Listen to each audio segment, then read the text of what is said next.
I was 33 years old, working as a senior forensic auditor, whose day job was dismantling complex financial fraud. But to my arrogant family, I was just a low-level bookkeeper, a convenient punching bag they could vent their frustration on whenever things went wrong. One evening, at an outrageously expensive Michelin star restaurant in downtown Chicago, my younger sister slapped my fork away from the table. "Don't touch that plate," she sneered. "You haven't contributed a single cent to this meal." My mother smiled, raised her glass, and glibly declared that real family always puts the family's financial interests first. I didn't bother arguing. I simply nodded, put on my designer red coat, and walked straight out of the dining room. A few minutes later, the general manager brought a breathtaking bill to their table and politely announced that the lady in the red coat had just canceled the pre-authorization payment for the entire room. In that single instant, every bit of color drained from their faces. Growing up in the suburbs of Chicago, I learned very early on that my parents treated affection purely as a business transaction. If you brought them social status or wealth, you were the center of their world. If you didn't, you were nothing more than a heavy burden. My sister, 2 years younger than me, saw through those rules early. She spent her life building a flawless persona, obsessed with luxury brands and high society exposure. I went the exact opposite route. I kept a low profile, paid my own college tuition by working double shifts, and never asked them for a dime. Because I didn't flaunt my income or wear covered-in-logos fashion, they took it for granted that I was a total failure. They were convinced I was trapped in a dead-end job, doing basic data entry in a windowless cubicle. They had no idea that my actual title was Senior Corporate Liquidator for a top-tier private equity firm. My job was investigating massive financial fraud cases for regulatory authorities, auditing falsified records, and legally unraveling corrupt multinational operations. I was at the very top of the financial food chain, but to my family, I was an embarrassment, and inviting me to dinner was nothing more than an act of pity. The ultimate pride of their climb into upper society was my seemingly flawless brother-in-law. He was an African-American real estate developer with an Ivy League background. He was charismatic, handsome, and always wore custom-tailored suits. To my parents, he was the trophy son-in-law they practically worshipped. He drove luxury cars, threw around Wall Street jargon, and bragged constantly about his multi-million-dollar portfolio. My parents almost bowed down to him. What they didn't know was that my trained auditor's intuition told me right away that his numbers didn't add up. Truly wealthy people never spend every waking moment talking about how much money they have. The nightmare began at 8 o'clock that evening. The venue was one of the most exclusive and expensive dining spots in downtown Chicago. Securing a private glass-enclosed room there usually required a waiting list of several months and a massive deposit. My parents insisted on going there to celebrate my brother-in-law's latest real estate acquisition. What they didn't realize was that the only reason they were sitting in that private room was because I had quietly backed the reservation with my corporate black card. That dinner was a masterclass in subtle hostility. The crystal chandeliers sparkled overhead, the air was filled with the rich aroma of fresh white truffles, and my family treated me like I was invisible. For the first hour, my parents fawned over my brother-in-law, raising expensive glasses time and again to toast his talent. My sister paraded her dazzling diamond necklace and complained loudly about how exhausting it was to be the wife of such a successful man. I sat quietly at the very end of the long table, sipping sparkling water. After a brutal 14-hour workday, I was genuinely hungry. So, I picked up the silver fork and reached for the seared prime beef in the center of the table. Before my fork even touched the plate, my sister slammed her own fork hard onto my hand. The harsh clatter of metal echoed through the private room. "Don't touch that plate," my sister said, her voice dripping with venom. "You haven't contributed a single cent to this meal. Know your place." I froze, looking at her. She was glaring at me with utter contempt. Orch. I turned to my parents, assuming they would reprimand her for making a scene in such an upscale setting. Instead, my mother casually took a sip of her $500 bottle of Bordeaux and smiled approvingly at my sister. Your sister is right, my mother said smoothly. This dinner is to celebrate hard work. We ordered the finest items on the menu. Orch. Real family puts family interests first, and real family contributes. You're only here to enjoy the fringe benefits. My father wiped his mouth with a linen napkin and nodded in agreement. It's a lesson in economics. You can't expect a luxury meal on a minimum wage budget. Maybe if you worked a little harder, you wouldn't need to rely on our charity. Orch.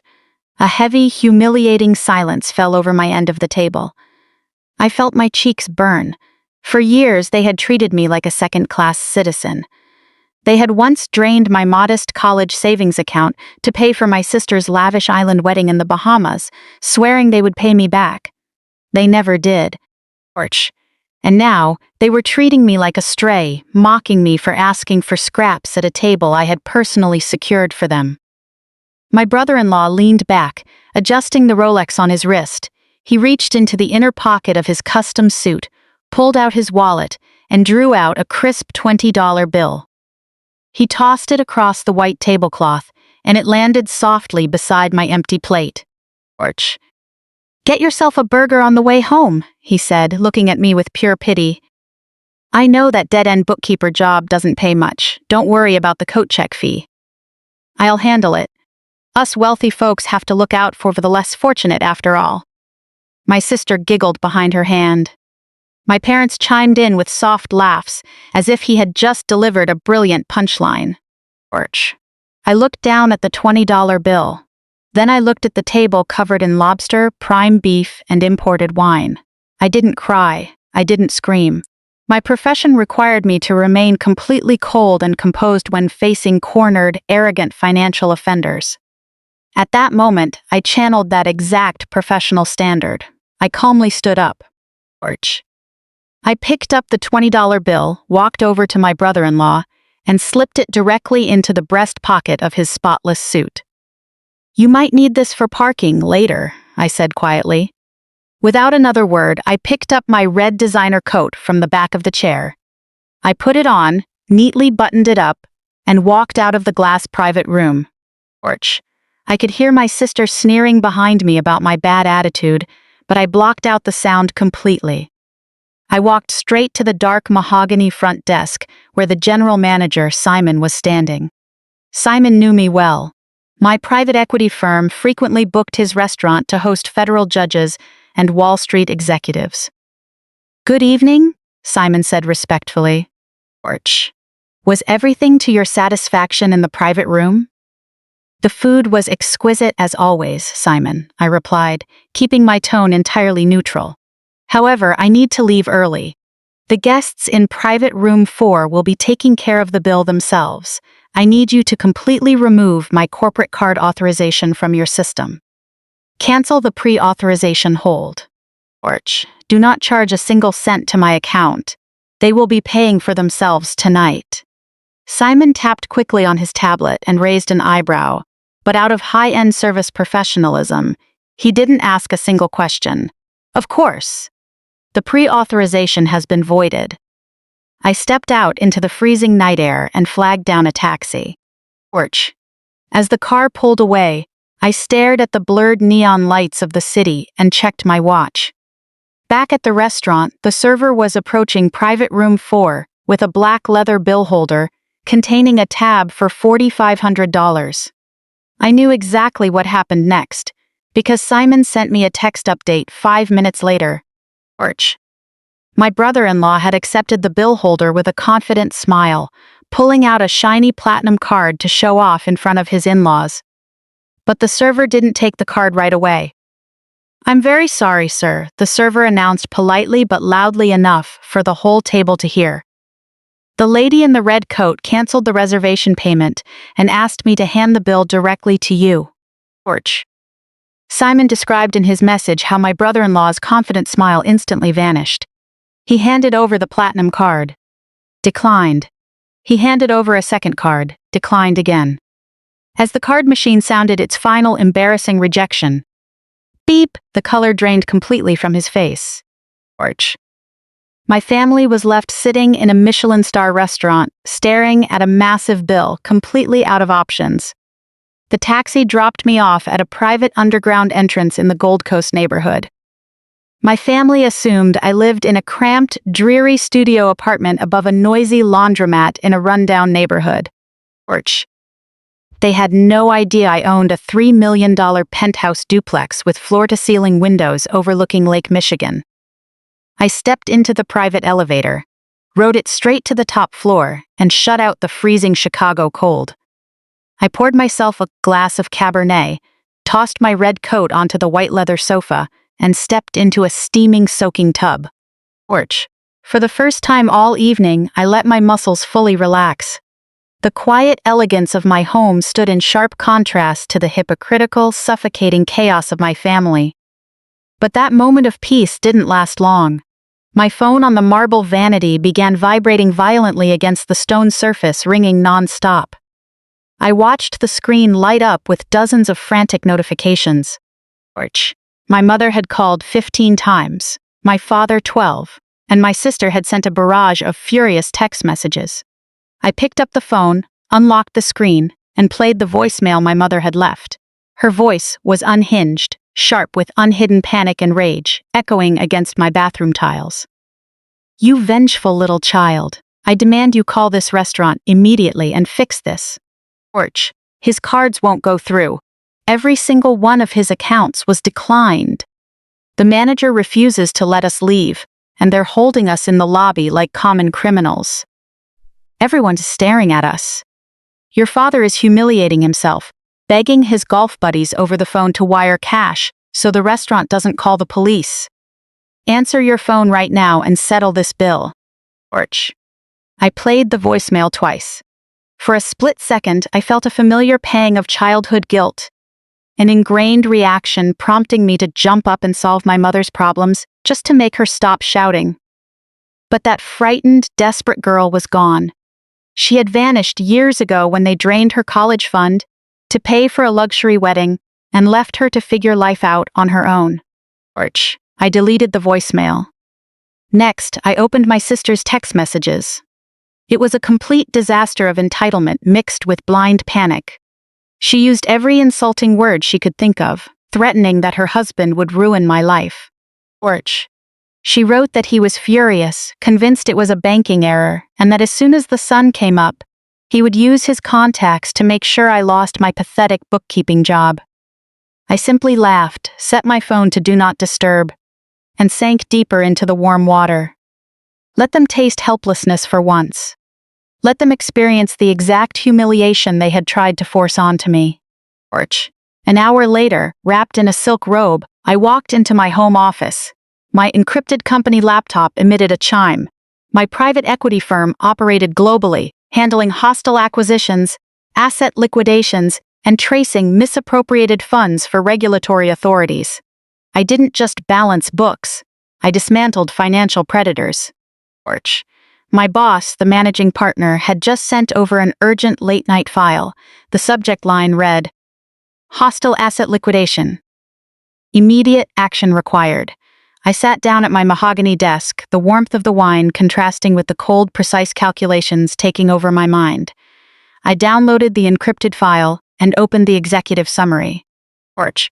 A major commercial real estate firm had just defaulted on a high-risk mezzanine loan. The company had been falsifying its books for years, using funds from new investors to pay off old debts, while the CEO funneled millions into offshore accounts to maintain his lavish lifestyle. It was a classic, arrogant Ponzi structure. Torch. Federal regulators had finally caught wind of it, and our firm had just purchased their distressed debt at a fraction of the price. My assignment was to deliver the final blow. I was authorized to walk into their headquarters the next morning, freeze their corporate accounts, lock the doors, and legally strip every asset under their name. Torch. I scrolled down to inspect the target profile, curious to see who I was taking down the next day. I needed to memorize the ownership structure, board member names, and exact transfer amounts. I raised my wine glass, my eyes scanning the glowing text on the monitor. I froze. My heart began pounding heavily against my ribs. I set the glass down so hard that wine spilled over the rim. Ouch. The primary target company listed on the federal liquidation order was Apex Developments. The chief executive officer and primary suspect was my brother-in-law. The multi-million-dollar real estate deal my family had been celebrating hours earlier was an absolute lie. He wasn't a visionary developer. He was a fraud, a thief, and a target about to lose everything in a matter of hours. And the person holding the legal authority to freeze his bank accounts, seize his luxury cars, and remove him from his glass office was the very sister-in-law he had handed $20 to for a cheap burger. At 5 a.m, I left my penthouse and caught a cab straight to the West Loop. My real life was in that multi-million-dollar high-rise, but my survival strategy required a decoy. That cold, cramped studio apartment above the noisy laundromat was my cover. I paid a few $100s a month for it solely to maintain the illusion that I was poor. I visited once a week to collect junk mail, run the taps, and make sure the cheap furniture gathered a natural layer of dust. Today, I knew I would need it. That miserable little room was the only address my family had for me. I changed into a faded gray sweater and worn jeans, pulling my hair into a messy bun. At 7 a.m. sharp, as I stood in the tiny kitchenette brewing a pot of cheap, bitter coffee, heavy pounding echoed at the door. The thin wooden door shook violently on its hinges. "Open this door right now!" my mother screamed from the hallway. I turned the lock and pulled the door open. My mother and sister pushed past me aggressively, shoving their way into the small living room and bringing the biting morning air in with them. They looked completely unhinged. My mother gripped her designer handbag so tightly, her knuckles turned white. My sister had dark circles under her eyes, her expensive salon hair completely ruined after a night of panic and sweat. They surveyed the shabby studio with utter disgust before turning their venom toward me. "You spiteful, selfish child," my mother spat, her face flushed red. "Do you have any idea what you put us through last night? Your father had to swallow his pride and beg his golf buddy to wire cash, just so the manager wouldn't call the police on us. You made us the laughingstock of Chicago." I quietly closed the door and leaned against the peeling wallpaper, looking at them calmly. In forensic auditing, letting a fraudster scream hysterically is the fastest way to get them to reveal everything. I walked past them to the small counter and poured coffee into a chipped ceramic mug. "You owe us $4,500, my sister demanded, stepping closer with her arms crossed tightly.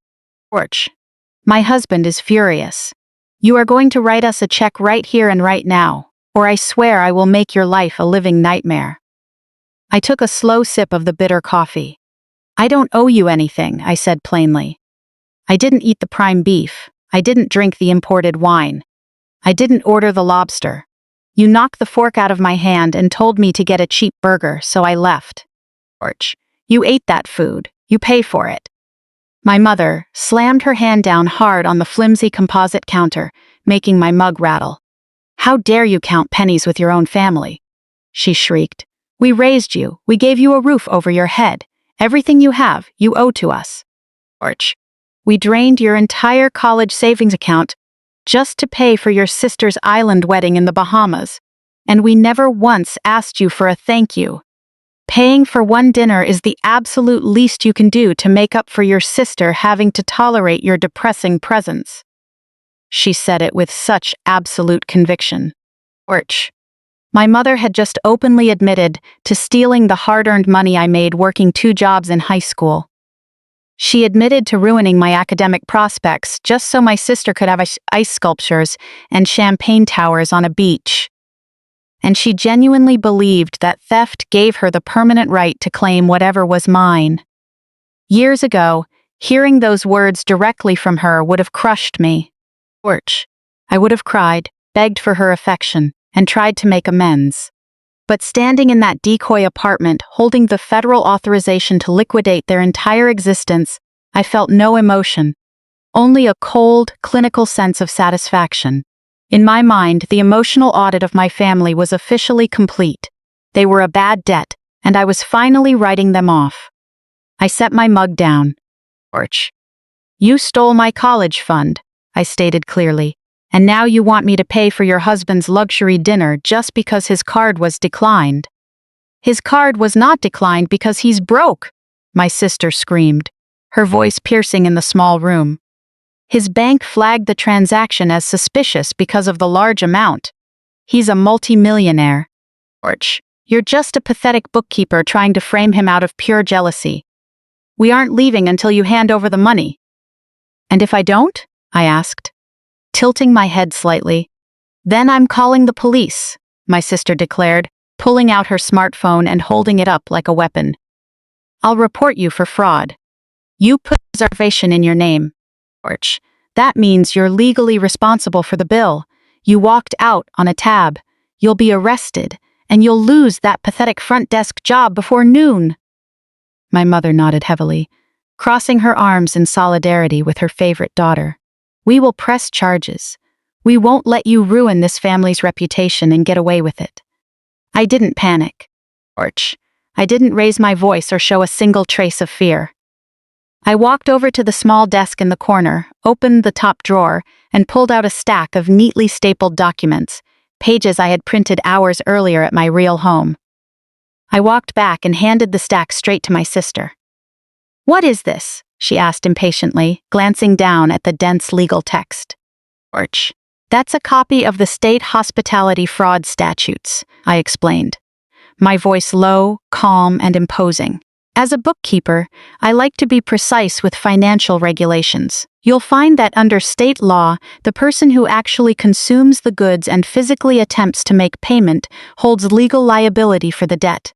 My name isn't on that final receipt. Porch. My sister swallowed hard, her eyes darting across the highlighted legal terms on the page. But you should read the second page, I continued, stepping forward and forcing her to look up at me. Because if your husband attempted to write a bad check or initiate a fraudulent wire transfer to get away from the restaurant manager last night, that's no longer a civil dispute over a meal. Porch. That's a federal felony. My mother's jaw dropped. The aggressive posture on her shoulders vanished instantly, replaced by a sudden, rigid stillness. I looked at my sister and watched absolute fear spread through her eyes. If you're going to call the police, you might want to be careful, I whispered. Because you might not like who they decide to arrest. Porch. The dead silence in my cold decoy apartment was suddenly broken by heavy, deliberate footsteps, echoing up the wooden staircase. The thin door swung open further, and a tall figure blocked the light from the hallway. It was my brother-in-law. He was wearing a sharply tailored navy suit that looked completely absurd against the backdrop of peeling wallpaper and worn linoleum floors. Porch. A heavy cloud of expensive cologne immediately overpowered the smell of my cheap coffee. He strode into the room with clenched jaw, radiating an aggressive, carefully staged authority. It was obvious he had been waiting downstairs in his luxury SUV, expecting his wife and mother-in-law to easily intimidate me out of the money. Porch. When they took too long, the trophy son-in-law decided to handle things himself. Is there a problem here? His deep voice filled the small space. He didn't look at me but focused on my sister, placing a protective hand on her lower back. My sister immediately shifted into victim mode, pointing a manicured nail at me, her voice trembling with dramatic anger. She refuses to pay. Porch. She just threatened to have you arrested. She printed out fake legal documents claiming you committed a federal crime last night. He finally turned his glare toward me, his eyes filled with absolute contempt and arrogant mockery. He let out a low, condescending laugh, stepping closer to invade my personal space, trying to intimidate me with his physical frame. I didn't step back. Porch. I simply held my ceramic mug, looking up at him with blank, unbothered eyes. "You're making a fool of yourself," he said in a tone like a disappointed father scolding a rebellious child. "We all know you don't have the money or the intelligence to threaten anyone with the law. You sit in a windowless cubicle all day matching spreadsheets. Torch. Meanwhile, before your morning commute is even over, I'm moving millions in international markets." My mother nodded vigorously from the corner. "Tell her. She's lost her mind thinking she can disrespect the people who put a roof over her head." He raised a hand to quiet my mother, wanting the stage for himself. He bent down slightly, bringing his face closer to mine. "Torch. Now, listen carefully to what happens next," he stated, his voice dropping into a cold threat. "You are going to write a check for $4,500 right now.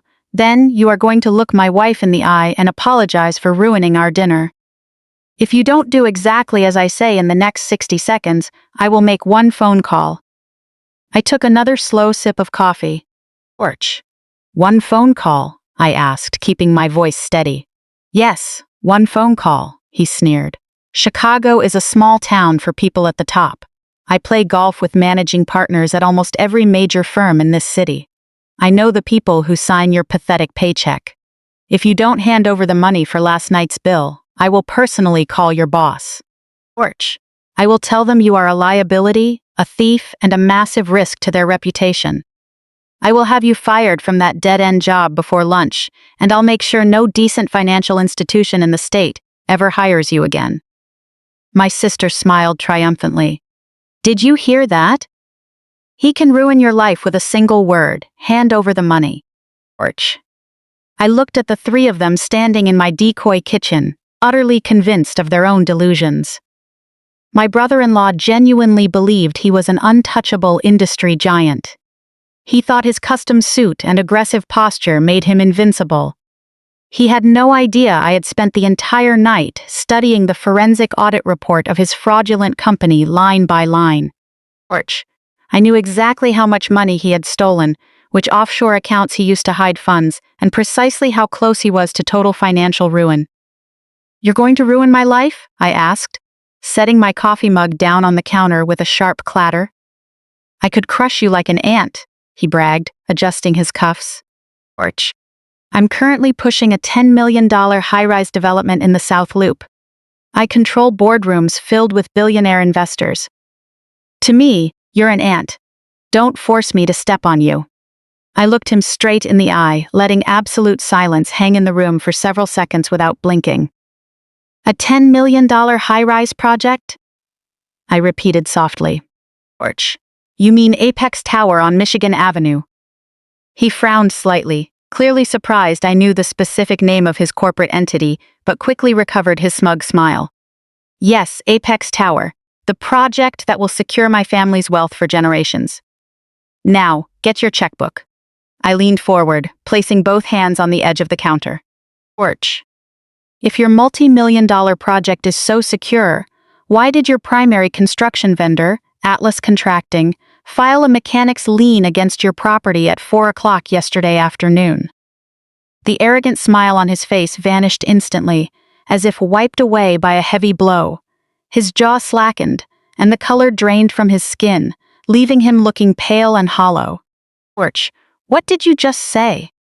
His voice dropped to a barely audible whisper, all traces of his intimidating tone gone. "A mechanic's lien," I said, pronouncing every syllable with lethal precision. "For unpaid labor and materials totaling $1.2 million.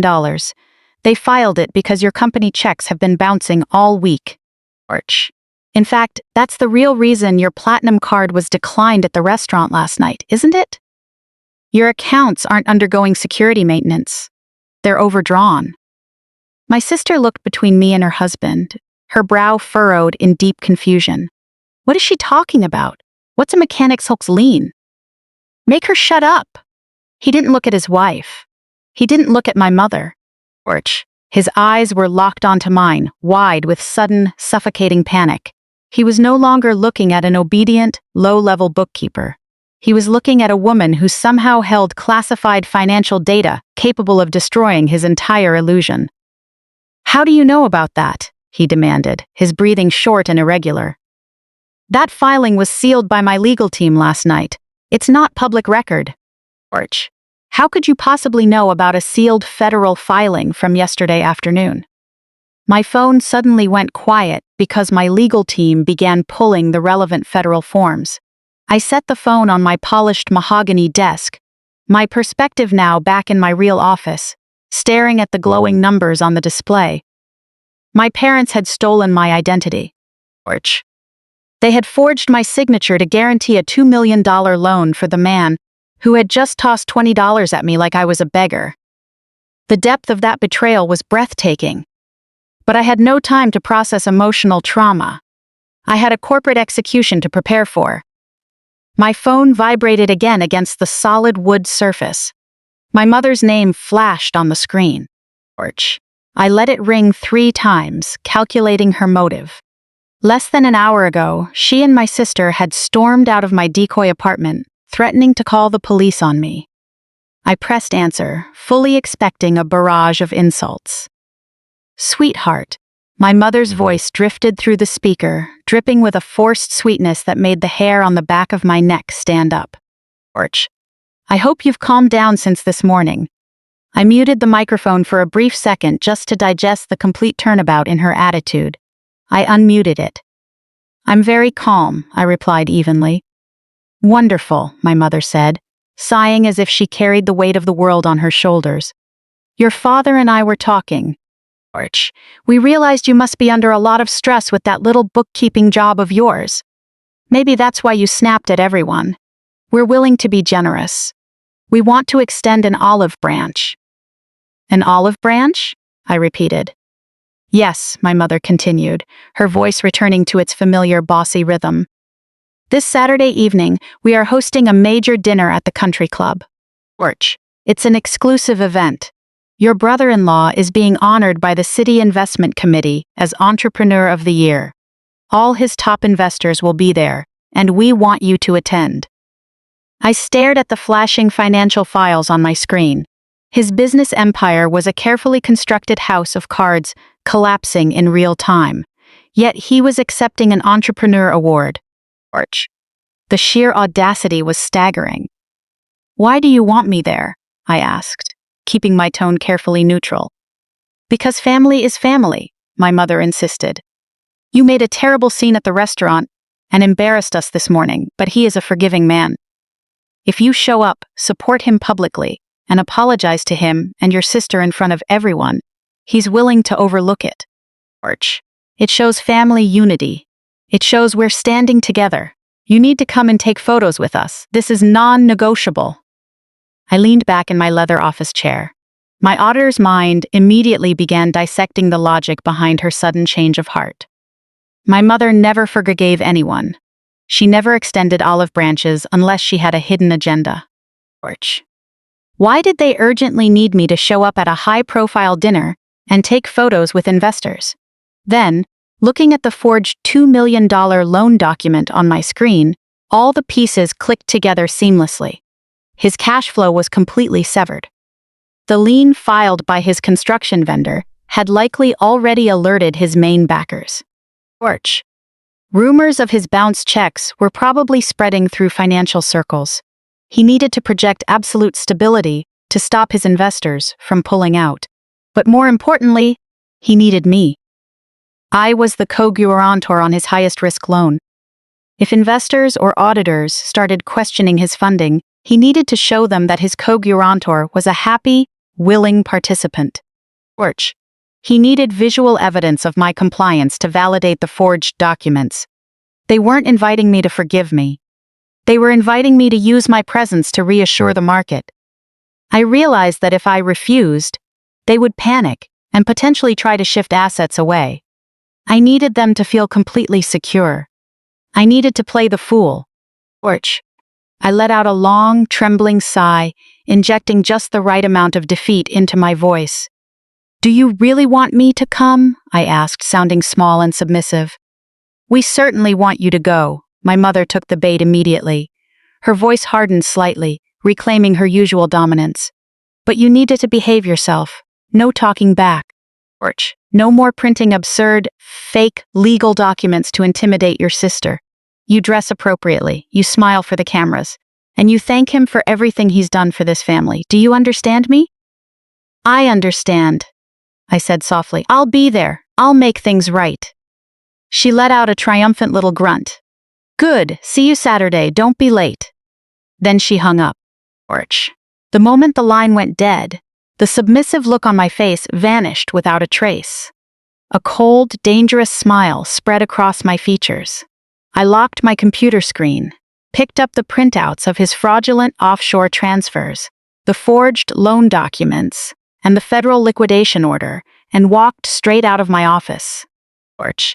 I strode past the glass corridors of the private equity firm and pushed open the heavy oak door of the corner office. My boss, Victor, the managing partner of the firm, looked up from his desk. Victor was a cold, ruthless veteran in the financial world. He despised corporate thieves, and he had built this firm specifically to tear them to pieces. Orch. There's a new development with the Apex portfolio, I announced, tossing the thick stack of evidence directly onto his desk. Victor adjusted his glasses and flipped open the file. Talk to me. I thought we were freezing their corporate accounts tomorrow morning. The target is trying to pull off a massive PR cover-up this Saturday night, I explained, pointing at the financial charts. Orch. The CEO is hosting a dinner at the country club to soothe his panicked investors. He plans to use the event to raise more capital to cover his bouncing checks. On top of that, I just discovered he used felony-level identity theft to secure his initial startup funds. And the victim of that identity theft happens to be me. Victor stopped reading. He looked up, his eyes narrowing dangerously. Orch. He stole your identity?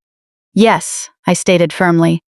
My own parents forged my signature to guarantee his fraudulent loan.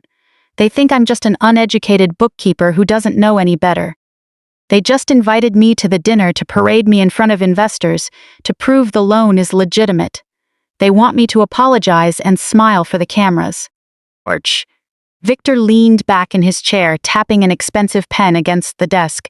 Silence hung in the room for a few seconds. He looked at the federal liquidation order, then back at me. A slow, predatory smile formed on his face. What do you want?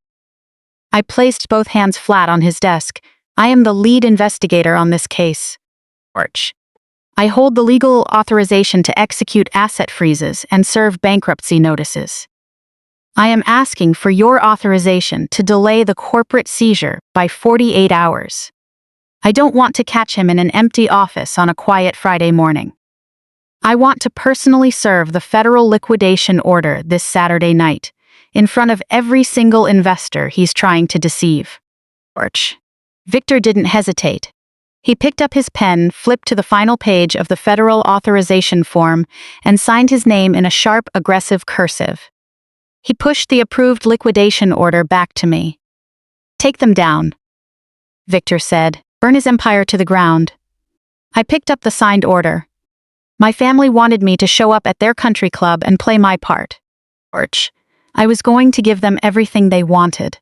I was bringing the liquidation straight to their party. I walked out of Victor's office holding the signed federal liquidation order. The paper felt like a red-hot iron in my grip, while the adrenaline in my veins ran ice-cold. Instead of going back to my desk, I headed down the hall and swiped my keycard into the glass-walled war room. Orch. This was our command center for coordinating high-risk asset seizures with federal authorities. Agent Stone from the Financial Crimes Division was already sitting at the conference table, reviewing the digital copies of the forged loan documents I had sent earlier. This guy's remarkably sloppy, Agent Stone said without looking up from his tablet. Orch. He transferred $2 million in investor funds to a shell company in the Cayman Islands, but he authorized the transfers using his home IP address. And the forged signature on this mezzanine loan is a joke. He actually used your social security number to push the approval through.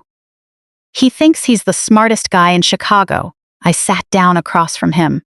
Orch.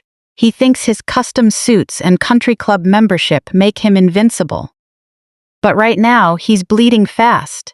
His construction vendors are filing liens, and his accounts are completely overdrawn. He's hosting a grand dinner tomorrow night to create a smokescreen of success. He needs new capital to fill the holes before the whole house of cards collapses. Porch. Agent Stone pulled up a digital floor plan of the country club on the projection screen. We have unmarked vehicles ready to secure the perimeter, but taking down a high-value target in a room full of millionaires requires precise timing. We need him completely distracted. Just then, my personal phone vibrated on the polished desk. My mother's name flashed on the screen again. Porch. She was following up on her invitation. Perfect timing, I told Agent Stone. Put it on speaker, and you'll hear exactly how we're going to distract him. I tapped the screen to answer. I immediately softened my posture, dropping my voice into the submissive, higher tone I always used around my family. Hello, Mom. Listen to me carefully, my mother said harshly. Porch. The fake sweetness from earlier was completely gone. Now she was in full management mode. I'm sending a courier to your miserable little apartment tomorrow morning with a dress for the dinner. It's an old one of your sister's, but it's been cleaned. I can't have you showing up in some trash from a clearance rack. I looked at Agent Stone. He raised an eyebrow in utter disgust. Porch. Thank you, Mom, I whispered into the phone. That's very generous. Don't interrupt me, she snapped.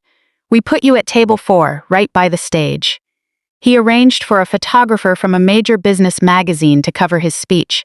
When he calls you up on stage, you stand next to him, smile brightly, and look grateful. Porch. You tell reporters that he has been financially supporting you, and that he's the pillar of this family. I pretended to be anxious. You repeat word for word what we tell you to say, my mother commanded. His investors need to see that he's a family man who takes care of his own. They need to see that those financial arrangements are completely legitimate. Porch. Play your part. If you ruin this for him, I swear you will never hear from us again. That call confirmed everything. They were blatantly using me as a human shield to legitimize their bank fraud in plain sight. I let a few seconds of silence pass, acting thoroughly terrified by her threat. I understand, Mom, I said softly. I'll be there. I'll stand next to him. I won't cause any trouble. Porch. Good, she scoffed. Try to make yourself look presentable. The line went dead. Agent Stone shook his head. They're using you as a prop for securities fraud in broad daylight. They think I'm a pitiful, uneducated bookkeeper, my voice returned to its usual sharp, cold tone. They think I'm so desperate for their approval that I'll blindly validate their stolen money. Porch. But their arrogance is their biggest flaw. They're gathering every single defrauded investor in the same room. They're handing us the perfect stage. What's the plan? Agent Stone leaned forward.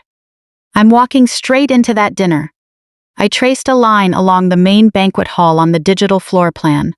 I'll let him give his arrogant speech. I'll let him smile for the cameras. Porch. And then, at the exact moment he feels completely invincible, I will personally serve him the federal bankruptcy notice right in front of his entire financial network. Agent Stone smiled. My tactical team will be standing by at the main entrance. As soon as you give the signal that the asset freeze is executed, we move in. The next 24 hours were spent in meticulous preparation. Porch. I didn't accept the courier package containing my sister's hand-me-down dress. I left it sitting in the dingy hallway of my decoy apartment. Instead, I visited a high-end boutique in the Gold Coast. I didn't want to look like someone begging for scraps.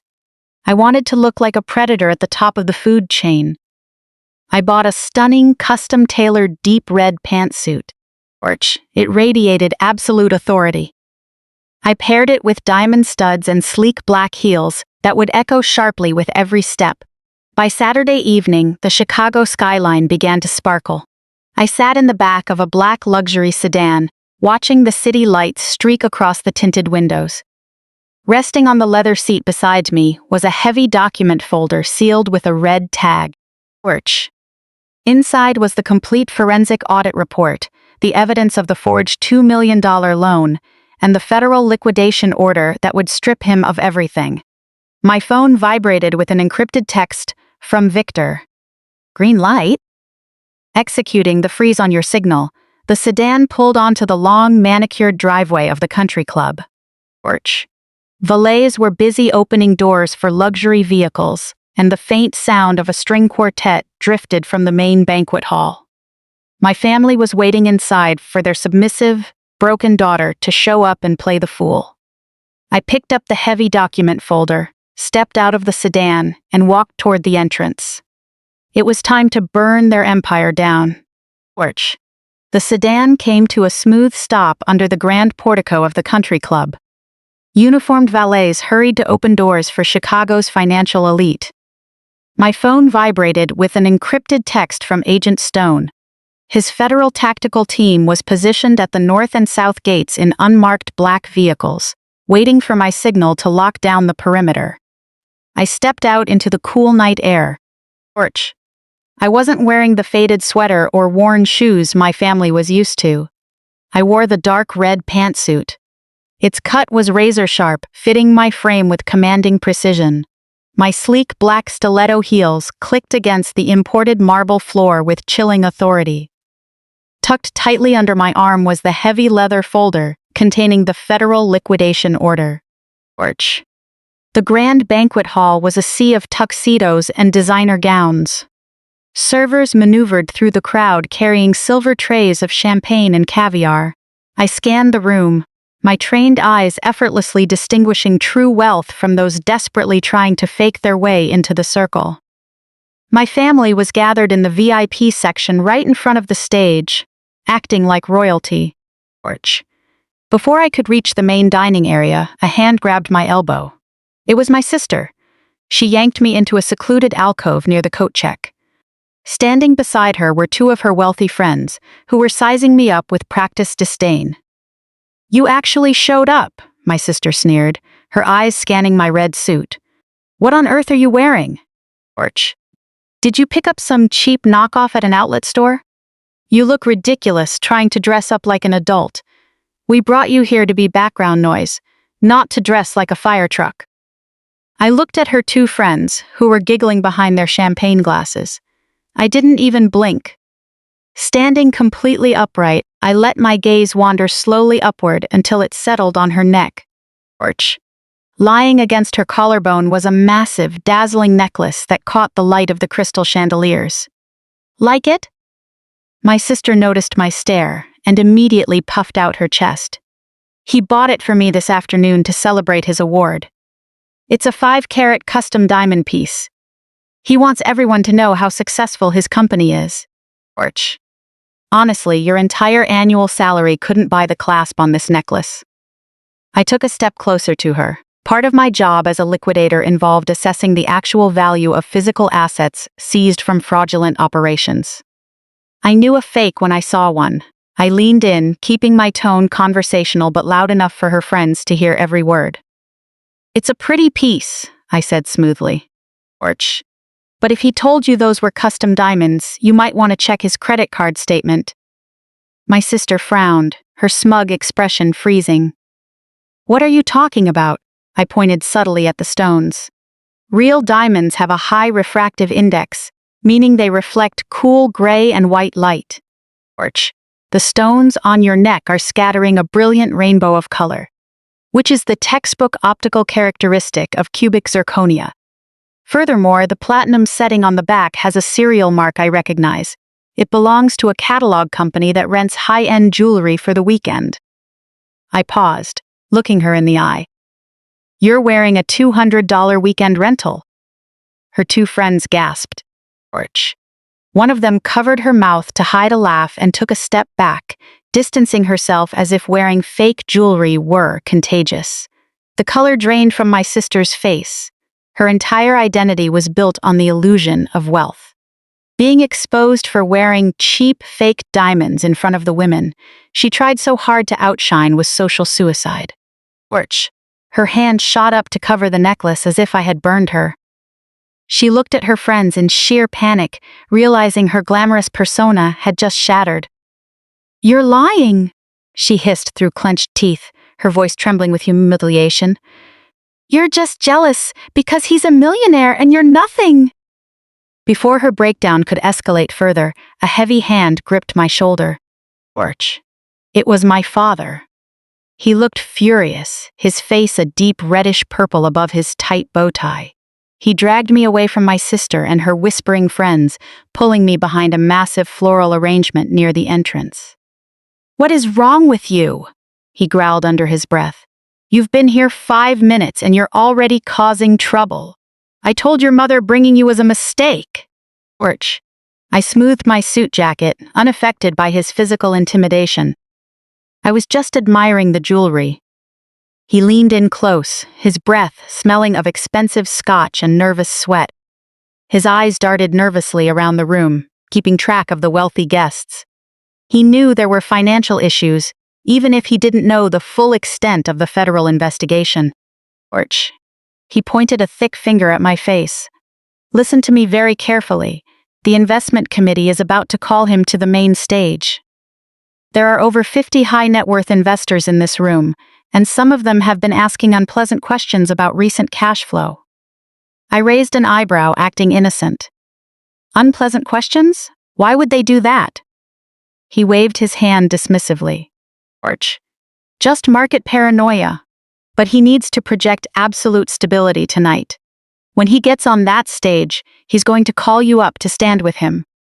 You will walk up to that podium, look into the cameras, and tell everyone in this room that he has been generously supporting you.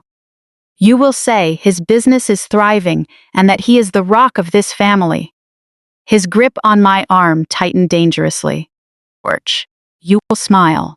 You will validate his success, and you won't say a single word out of line.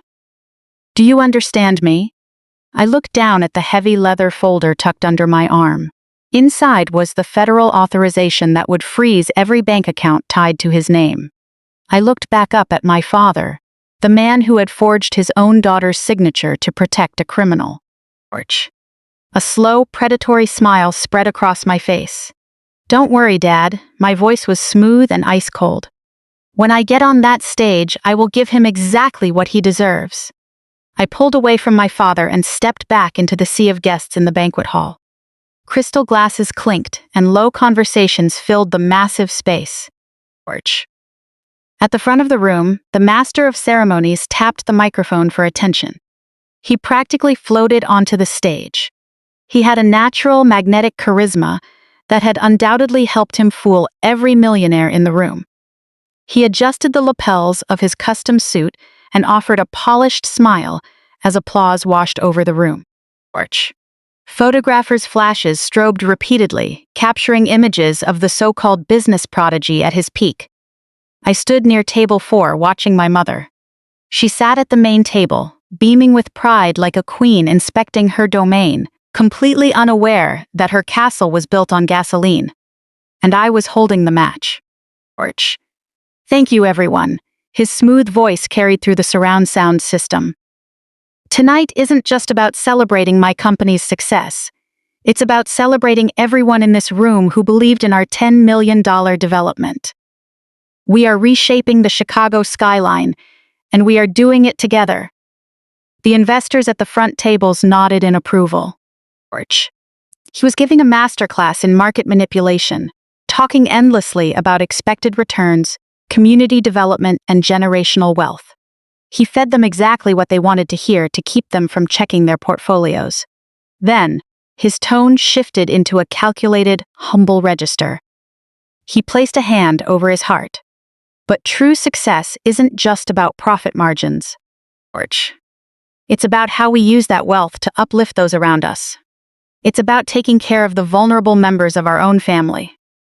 His eyes scanned the room until they locked onto my red suit.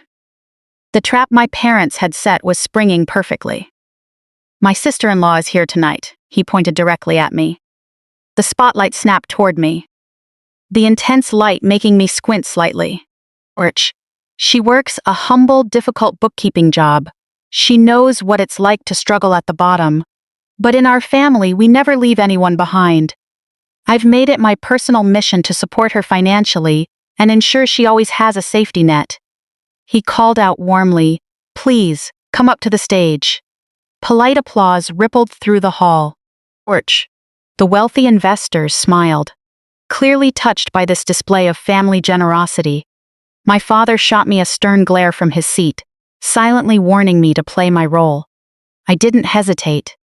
Holding the leather folder firmly under my arm, I walked toward the stage. My heels clicked rhythmically against the polished wooden steps. I maintained perfect posture, my expression completely unreadable. I walked onto the podium and stood beside the man who had stolen my identity. He extended a heavy arm, casually slinging it over my shoulders in a condescending embrace. He squeezed tightly, a physical warning to stick to the script. "Let's hear it for her," he shouted into the microphone. Another round of applause followed. He handed me the mic. At this close distance, I could see the cold, demanding order in his eyes. He expected me to bow my head, offer pathetic words of gratitude, and endorse his empire for the cameras. I took the microphone. The cold metal felt grounding in my palm. I looked out at the expectant faces in the audience. My mother had her hands clasped tightly against her chest in excitement. My sister glared at me, using a silk scarf to hide her fake necklace. Reporters pointed their lenses straight at my face. "Thank you," I spoke clearly, my voice ringing through the quiet hall. "It's so generous of you to let me stand here tonight. You've always known how to put on an incredible show." He flashed a warm smile for the cameras, his arm still heavy on my shoulders. I shifted my focus away from him, looking directly at the core investors sitting at the front tables. "I've spent a lot of time reviewing the financial data for your $10 million high-rise project," I continued, my tone dropping the politeness and switching to clinical coldness. "The creativity required to build that kind of funding structure is truly staggering. The way you move assets, leverage external debt, and the sheer nerve it takes to build a portfolio like this, it requires a very specific kind of financial handling." The investors nodded, taking it as a high-level corporate compliment. He chuckled into the mic, thoroughly pleased with himself. "I told you, she's a very diligent bookkeeper," he joked to the crowd. I stepped forward, out from under his arm.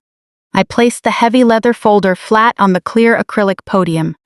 I flipped it open, revealing the stack of legal documents stamped with the bright red seal of the federal government. I turned to face him directly. Hundreds of eyes, along with the giant projection screens on either side of the stage, watched the interaction. I locked eyes with him without blinking. "So, I really want to congratulate you on this award," I said, my voice dropping into a razor-sharp register. "But as a diligent bookkeeper, I have to ask you one small question about your cash flow."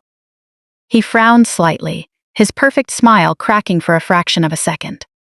Confused whispers rippled through the front rows.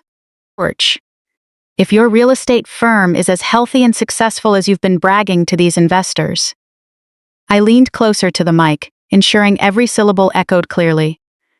"Then why, as of 3 minutes ago, were all of your corporate bank accounts completely frozen by the federal government?" Absolute, suffocating silence fell over the banquet hall. It was the terrifying quiet that only happens when a room full of millionaires suddenly realizes their money might have vanished into thin air. He froze at the podium. His hand remained suspended in the air, but his fingers stiffened, digging painfully into the fabric of my red jacket. He stared at me, his eyes wide with a frantic, uncomprehending terror. Then, his survival instincts took over. He burst into a forced, exaggerated laugh that sounded shrill over the sound system. He tried to laugh off the devastating truth I had just thrown at him. He snatched the microphone back, his palm slick with sudden, cold sweat. "That's just her style," he shouted to the crowd, forcing a tight, strained smile. "She has a very unique sense of humor. She loves testing our reactions with these hypothetical financial questions. Come on, everyone, give her a hand." He clapped loudly, trying to force the audience to join in and dispel the tension. A few nervous chuckles echoed from the back of the room, but the VIP investors in the front row remained dead silent. They were seasoned sharks, and right now, they smelled blood in the water. I didn't back down, and I didn't smile. I stared straight at a wealthy venture capitalist sitting at table 1, watching him frown and pull a smartphone from his tuxedo pocket. Then the storm hit. A sharp digital chime sounded from table 3. A second later, a phone vibrated loudly at table 2. Then another and another. Orch. Within 10 seconds, a chaotic symphony of notification alerts swept through the room. Over 50 high-net-worth investors looked down at their glowing screens at the same time. The energy in the room shifted instantly. The air grew thick with sudden, undeniable panic as these wealthy individuals read urgent alerts from their brokerages and institutions. Orch. At the main table, an older investor named Mr. Montgomery stood up so abruptly that his heavy chair knocked backward onto the marble floor. His face turned a deep, reddish purple with fury. He raised his phone, pointing the screen directly at the stage. "My portal is completely locked," he roared, his voice cutting through the rising noise. "I can't access my funds." Orch. "The dashboard says the accounts are frozen pending federal review. What is going on here?" Before my brother-in-law could fabricate another lie, an investor at table 5 shouted in sheer panic. "A market alert just went out," the man yelled, reading frantically from his tablet. "Apex Developments is under federal investigation for massive securities fraud. Orch. They've just been pushed into involuntary bankruptcy.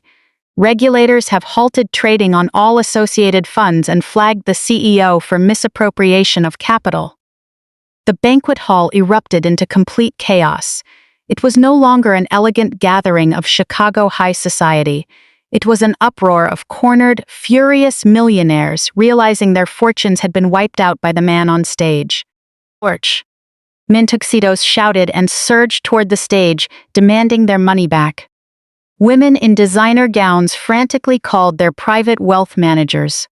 Reporters smelled a massive scandal unfolding live and shoved their way to the front. Camera flashes strobed relentlessly, capturing every angle of his humiliation. He gripped the edges of the podium, his knuckles stark white. "Orch," he shouted into the microphone, his voice cracking with pure panic. "Everyone, please remain calm. This is a massive administrative error. My primary bank is conducting a routine security audit. Your investments are completely safe. I am resolving this right now." Suddenly, a rough hand grabbed my arm and yanked me backward. It was my mother. Orch. She rushed onto the stage, her face twisted in unbridled rage. She dug her manicured nails into my sleeve, pulling me away from the podium. "What did you do?" she screeched, her eyes bloodshot. "You vengeful, jealous monster! You hacked his bank accounts, didn't you? You're playing a sick, disgusting prank to ruin your brother-in-law because you can't stand to see him succeed. Orch. You fix this right now, or you'll ruin our entire family." My father rushed up the steps right behind her. He didn't even look at me. He ran straight to my brother-in-law, putting a protective arm around his trophy son-in-law, trying desperately to shield him from the screaming crowd. "Don't listen to her," my father shouted into the noise. "My daughter is mentally unstable. Orch. She's a low-level bookkeeper who knows nothing about corporate finance. She's making all of this up for attention. He is a brilliant man, and our family stands behind 100%. My sister ran up the steps, completely hysterical. She threw her arms around her husband, her fake necklace catching the harsh camera lights. "Orch." She pointed a trembling finger at me, her voice screeching violently.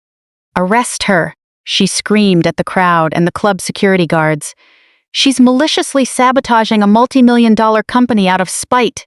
She's a criminal. Call the police." Orch. They all stood on stage, forming a protective human wall around the man who had stolen millions and committed identity theft against their own daughter. They were completely willing to sacrifice me, branding me as unstable and a criminal in front of the Chicago elite, just to preserve their pathetic illusion of wealth and social status. Orch. I felt no pity for them, only the cold, firm weight of absolute authority. I yanked my arm out of my mother's grip with enough force to send her stumbling back into a floral arrangement. I didn't raise my voice or scream. Orch. I calmly picked up the heavy leather folder from the acrylic podium, stepped down the 3 short stairs, and walked straight to the front table where the angriest investors were gathered. I held up the 500-page audit report, ensuring everyone could clearly see the bright red federal seal stamped on the cover. I slammed it down onto the center of the mahogany table. Orch. The loud thud cut through the noise like a gunshot, instantly quieting the crowd around us. I turned around to face the stage, looking up at my brother-in-law, my mother, my father, and my sister. They stared down at me in horror, their human shield looking utterly pathetic against the undeniable physical evidence between us. "This isn't a joke," I said, my voice carrying fatal certainty. "Orch. And I'm not a low-level bookkeeper. I am a senior corporate liquidator for Vanguard Equity. We just bought out all of your distressed debt at a fraction of the price. You are officially bankrupt." The grand banquet hall descended into complete madness. The wealthy pushed and shouted, faces flushed with rage, as they waved locked phone screens in the air. Orch. The sound of expensive crystal shattering on marble replaced the earlier toasts. Security guards in black suits rushed in, only to be overwhelmed by furious investors demanding immediate answers. Reporters shoved their way forward, camera flashes strobing frantically to capture the scandal. Orch. In a fraction of a second, my brother-in-law realized his magnetic charm and Ivy League vocabulary couldn't save him here. The PR cover-up had failed entirely. He was standing in the middle of a financial slaughterhouse, and he had to stop the bleeding before someone physically attacked him. He lunged forward and grabbed my arm. Orch. The gentleness from 5 minutes ago was gone, replaced by a cruel, bruising grip that dug violently into the fabric of my red suit. "Get inside," Kendrick roared, his voice degenerating into a beastly, low growl. He yanked me violently toward a pair of heavy mahogany double doors to the right of the stage. Orch. It was a private VIP lounge, typically used by wealthy members to smoke cigars and negotiate shaded deals. I didn't resist. I let him drag me inside. My mother, father, and Vanessa scrambled up the stage steps, rushing in right behind us. Richard grabbed the brass handles, slammed the doors shut, and threw the heavy deadbolt. Orch.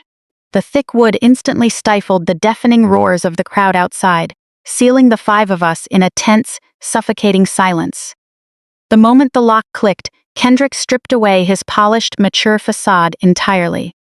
The respectable trophy son-in-law was gone. In his place stood a desperate thug whose entire empire had just burned to ashes. Orch. He shoved me away and paced back and forth across the Persian rug like a caged animal. Sweat poured from his forehead, soaking the collar of his custom suit. He spun around, lunging straight into my personal space, trying to use his height and broad shoulders to physically intimidate me into compliance.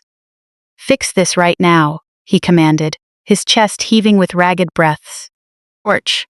Walk out there, pick up that microphone, and tell them you made a mistake. Tell them Vanguard Equity got the files mixed up." I stood my ground, methodically smoothing out the creases on my suit sleeve. I looked up at him with a cold, precise gaze. "There is no undo button on a federal liquidation order, Kendrick. I don't answer to you. Orch. I answer to the government, and right now they own every single asset attached to your name." He slammed his fist down hard on a side table, sending a decorative lamp crashing to the floor. "Unfreeze the accounts," he screamed, the veins on his neck bulging violently. "Call your boss right now. Tell him to release the hold on my operating accounts. I have construction vendors threatening me. Orch. I have investors who want to wring my neck. If you don't release those funds, I am finished." Vanessa ran to his side, grabbing his arm with trembling hands. Pure terror filled her eyes. "Kendrick, please, tell them it's a misunderstanding. We can just transfer some money out of our savings to appease them. We still have money, right? Tell me. We still have money." He shoved her away callously. Orch. "Shut up, Vanessa. Just shut up."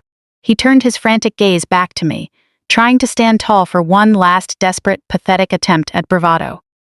"You think a temporary asset freeze can ruin me? I have emergency capital. I have mezzanine funding backed by major private institutions. As soon as this is cleared up, I will restructure my debt, and I will sue you and your firm for market manipulation until you're penniless. I let out a slow, dark laugh that echoed off the walls of the private room, completely devoid of warmth. Are you referring to your high-risk $2 million mezzanine loan? I asked softly. He froze. His entire body went rigid, and his frantic pacing stopped dead in its tracks. Yes, I continued, taking a slow step toward him. I tracked every single cent of your fraudulent offshore transfers. I know exactly how you laundered investor capital through the Cayman Islands to pay for your luxury cars and fill Vanessa's outrageous shopping bills.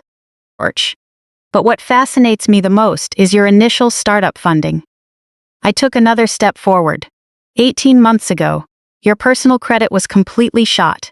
Not a single legitimate bank in the country would lend you a dime. So you went looking for high-interest, unregulated bridge capital. My father stepped forward, his face turning an alarming, sickly shade of white. Beatrice, that's enough. You have no idea what you're talking about. Oh, I know exactly what I'm talking about, Richard. I looked past Kendrick, locking my eyes onto my parents. You see, to guarantee a high-risk loan of that size, Kendrick needed a co-guarantor. He needed a ghost. Someone with zero debt, a flawless background, and no conspicuous assets that would raise regulatory red flags. I watched my mother take a step back, her hand clapping over her mouth. Her eyes darted toward the locked mahogany doors, as if searching for an escape route. He used my name, I stated with lethal clarity. He used my social security number. But Kendrick couldn't have pulled off identity theft on this level without an inside man. He needed someone with access to my confidential personal files. Someone who kept my old birth certificate and tax records in a file cabinet. Vanessa looked back and forth between her husband and her parents in terror. What is she talking about, Kendrick? What did you do? They forged my signature, I said, my eyes locked on my mother without blinking. My own biological parents committed felony-level identity theft against me to fund a criminal enterprise. They handed my entire financial standing over to this fraud, simply so they could show off their wealthy son-in-law at the country club. The silence in the VIP lounge reached absolute zero. The muffled roars of the bankrupt millionaires outside felt like a distant thunderstorm compared to the crushing weight of what I had just exposed. Kendrick stared at the floor, knowing he was completely trapped. My father turned his gaze away, unable to meet my eyes, as a profound sense of shame finally cracked his arrogant posture. My mother, however, didn't look away. The woman who had spent 33 years treating me like a burden showed not an ounce of remorse. She didn't break down crying, nor did she beg for forgiveness. Instead, her face twisted into a grotesque, entitled mask. She took a step forward, squaring her shoulders as if she were the victim. "We had to do it," she snapped, her voice sharp and completely devoid of guilt. I watched her intently. I slid my right hand into the pocket of my deep red trousers, my fingers touching the smooth surface of my smartphone. He needed that capital to get the project off the ground, my mother continued, gesturing wildly as if stating an undeniable truth. It was a temporary solution. We were going to remove your name from the documents the moment the building was completed. You were living in a dingy little apartment, working a dead-end job. You weren't using your credit for anything important. We put that idle asset to use for the good of the real family. You should be honored that we found a way to make you useful. My thumb rested on the screen. With a smooth, covert movement, I hit the button. The recording application began running, capturing every word of her unhinged, appalling confession. I pulled the phone out and held it up, ensuring the speaker pointed straight at her. I tapped the screen. The digital recording began playing, its clear, undeniable audio filling the heavy silence of the lounge. We had to do it. He needed that capital to get the project off the ground. It was a temporary solution. We were going to remove your name from the documents the moment the building was completed. You were living in a dingy little apartment, working a dead-end job. You weren't using your credit for anything important. We put that idle asset to use for the good of the real family. You should be honored that we found a way to make you useful. I pressed a button, saving the audio file directly to my firm's encrypted cloud server. The loud confirmation chime echoed through the room as the upload completed. My mother stared at the device in my hand. Her arrogant posture crumbled instantly, her face turning the color of wet ash. She stumbled back a step, hitting the edge of a leather armchair, her hands covering her mouth as suffocating fear washed over her. My father let out a choked gasp. He lunged forward, reaching out with sweaty hands to snatch my phone. "Give me that!" His voice cracked with panic. "Delete that right now!" "You can't record us without our permission." I sidestepped him effortlessly, maintaining a cold, clinical distance. "Illinois is a two-party consent state for private recordings, Richard," I explained calmly. "But we aren't in a private residence. We're standing in a commercial country club, in an unlocked room surrounded by hundreds of screaming people. There is zero legal expectation of privacy here. This recording is fully admissible in federal court." He froze, his arms dropping to his sides as the harsh reality sank in. "Do you have any idea what you just confessed to?" I asked, locking eyes with my trembling mother. "As a forensic auditor, I work with Title 18 of the United States Code every day. Aggravated identity theft, wire fraud, conspiracy to commit bank fraud. You didn't just forge a permission slip, you forged federal loan documents to steal $2 million. The mandatory minimum sentence for aggravated identity theft is 2 years in federal prison, and that's before adding the wire fraud charges." My mother began to shake so violently that her expensive diamond earrings clattered against her neck. She looked at my father with pleading eyes, desperate for him to fix it, praying he could find a legal loophole to drive this nightmare away. My father remained dead silent, staring at the floor, finally understanding that his blind loyalty to his trophy son-in-law was about to put him behind bars. Before my parents could beg for mercy or attempt another manipulation, a sharp digital alert pierced the air. The sound came from my sister's designer handbag. She frantically dug through it, pulling out her smartphone. She stared down at the bright screen, her manicured fingers swiping frantically, tapping the glass with growing desperation. The color drained from her face, leaving her looking hollow. "No," she whispered, trembling. "No, this can't be happening." She tapped the screen harder. Another chime sounded, followed by another. "What is it?" Kendrick asked impatiently, wiping cold sweat from his forehead. "Put the phone away, Vanessa. We need to focus on damage control." "The card was declined," she screamed, her voice soaring into hysteria. "My black card just declined an automatic payment. My platinum card is locked." I tried to transfer money from our joint savings into my personal checking account, but the banking app says, "The account doesn't exist." She wasn't crying because her parents had just admitted to a federal felony. She wasn't crying because I had been used and betrayed. The golden girl of the family was weeping uncontrollably, simply because her pathway to infinite luxury had been cut off. She stared at her screen as if the device had physically betrayed her. "Kendrick, where is my money?" she screamed, spinning around to face her husband, her face twisted in pure, selfish rage. "The government froze your corporate accounts, not my personal spending accounts. Why are my cards locked? Fix this right now." The charming mask he had worn for years shattered completely. He didn't soothe his panicked wife, nor did he pull her into his arms. He turned on her with a visceral, explosive fury. "Your money?" he roared, advancing on her so aggressively that she actually flinched back. "There is no money left, Vanessa. It's all gone. Federal agents locked down everything because all of our personal accounts were tied to those shell companies." "Do you want to know why I had to forge a high-risk loan in the first place? Do you want to know why I had to steal your sister's credit to keep this company afloat? She stared at him, her chest heaving with frantic breaths. Because of you, he spat, pointing a shaking finger at her face. You bled me dry. You and your $50,000 monthly shopping bills. Torch. The custom jewelry, the spontaneous trips to Paris, the endless vanity to outshine every woman at the country club. You drained my cash flow faster than I could bring in new investors.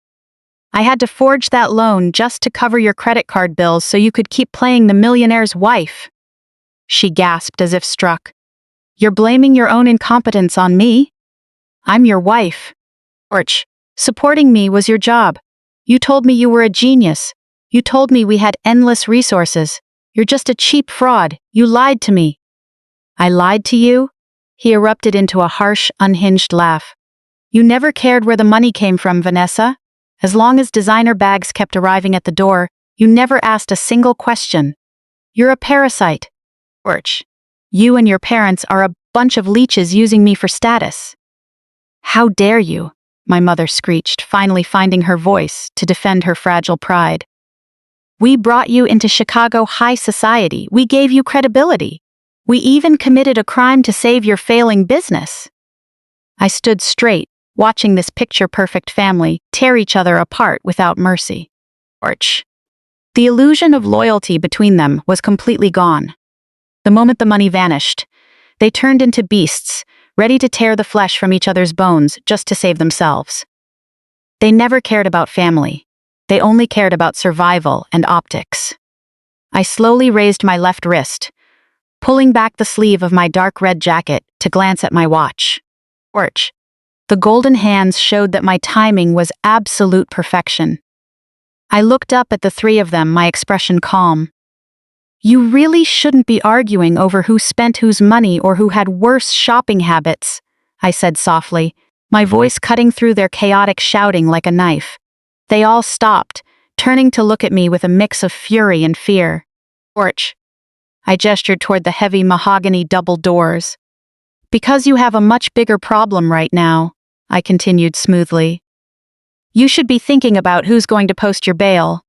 The muffled shouting of the angry investors outside was suddenly drowned out by a fresh sound.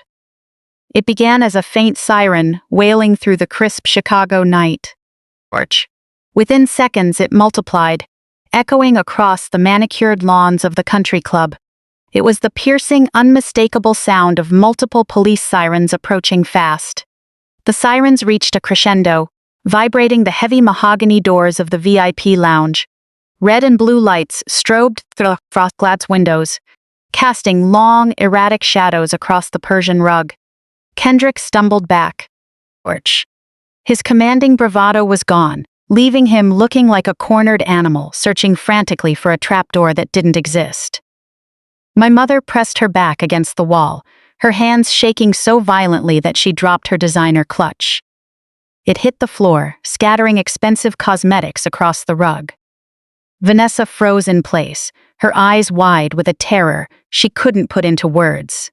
Torch. The double doors burst open with a loud thud that shook the frame. Agent Stone strode into the room, flanked by 4 federal agents in dark tactical windbreakers, with bold yellow FBI letters across their chests. They moved decisively, securing every exit with uncompromising authority. Kendrick Washington, Agent Stone announced, his voice carrying the full weight of the federal government. Torch. You are under arrest for wire fraud, securities fraud, and conspiracy to commit money laundering. Kendrick swallowed hard, attempting to adjust the lapels of his custom suit. He tried to summon the Ivy League charm that had fooled scores of wealthy investors. Officers, this is a massive misunderstanding. He forced a strained, panic-stricken smile. Torch. I am a prominent real estate developer in this city. I'm receiving an award tonight. I play golf with federal judges in this district. If you give me 5 minutes to call my legal team, we can clear up this administrative error. Agent Stone didn't smile or blink. He simply nodded to the 2 agents beside him.